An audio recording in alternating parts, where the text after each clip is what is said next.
पोलिसांच्या बाबतीमध्ये अरे काय ही काय गांजाची वाहनं होती का काय शेतकरी आपो घेऊन निघालाय का? अरे मग आम्ही जनावरं विकायचे नाहीत तर सरकारनं जनावरं खरेदी विक्रीचे केंद्र रेशन दुकानासारखे गावागावात काढावी. सरकारच्या दुकानावर आम्ही जनावरं विकायला घेऊन जातो, सरकारच्या दुकानावर आम्ही गाई म्हशी विकायला घेऊन जातो.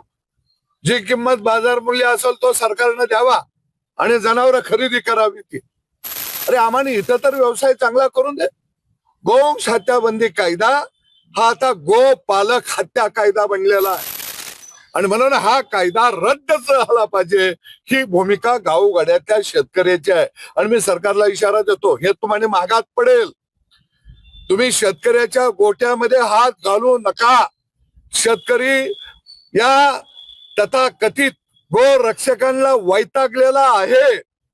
पाहिजे असेल तर शेतकऱ्याची जनावरं उद्यापासून सरकारनं योग्य किमतीला खरेदी करावी आणि सांभाळावी. ते एवढा त्रास शेतकऱ्यांना व्हायला लागलाय आणि म्हणून निश्चितपणानं मी सरकार मायबाप सरकारला विनंती करतो, तुम्ही गाय घ्याला म्हशी घ्याला, तुम्ही अनुदान देता, बैलाला अनुदान देता, मग ती काय गळ्यात बांधून हिंडू का रे बाबा? आमच्याकडे 10-12 जनावरं झाली हो, माझी जर सांभाळायची क्षमता नसेल तर. आणि कारण मी जरी सरकारमध्ये असलो तर पहिला मी शेतकऱ्याचा पोरगा आहे. अरे आमचा शेतकरीच नाही वाचला तर सदाभाऊ वाचून काय करायचं? त्याचं काय लोणचं घालायचंय का?